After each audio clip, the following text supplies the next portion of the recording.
our nation's largest and oldest military branch. Its roots trace back to the Continental Army and the Revolutionary War. This is 5 things you don't know about the U.S. Army.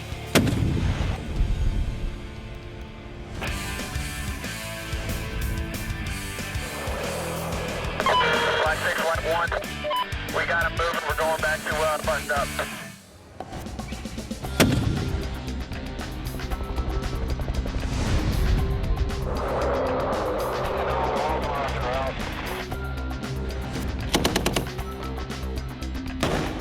From Hawaii to Florida, from Texas to Alabama, the U.S. Army has more than 160 installations spread out across the United States.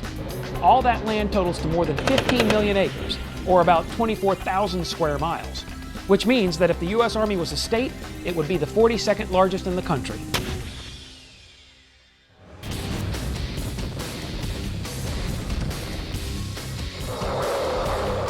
Yeah, roger that. Target on the far side of the river they're working on.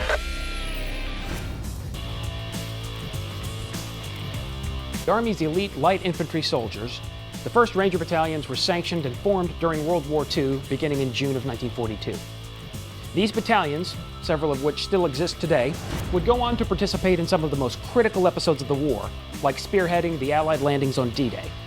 The Rangers' roots, however, trace all the way back to the 17th century, when elite fighting units were formed to participate in frontier warfare between colonists and Native American tribes. The name Ranger actually came about at this time because a large part of their job was to provide reconnaissance by ranging between different fixed frontier fortifications.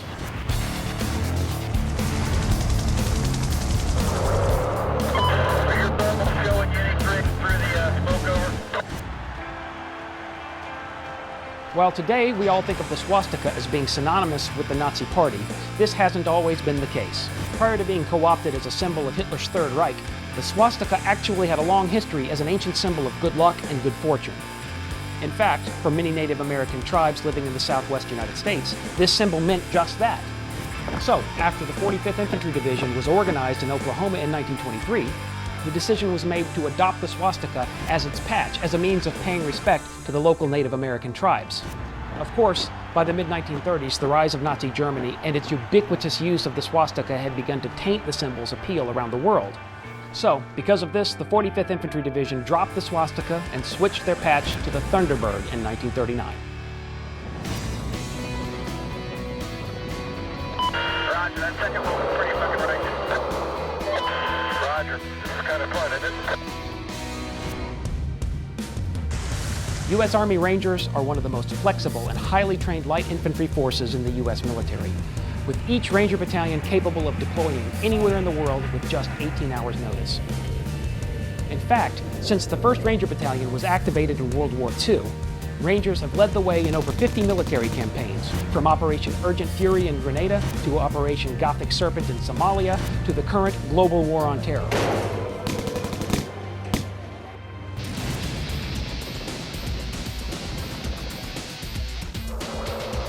Get really close to him, give me an out, and we'll tell you to hold it up.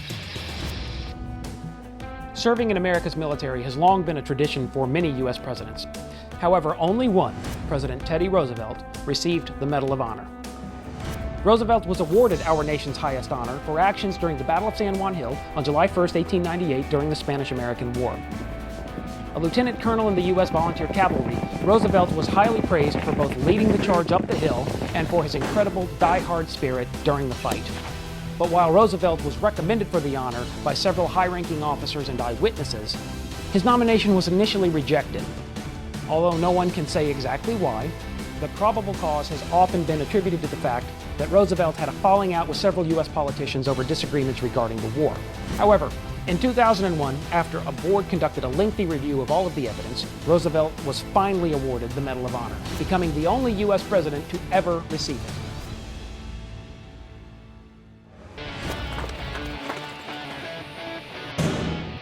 The U.S. Army today is a large, diverse, and modern fighting force with many different branches. Did you serve in the U.S. Army?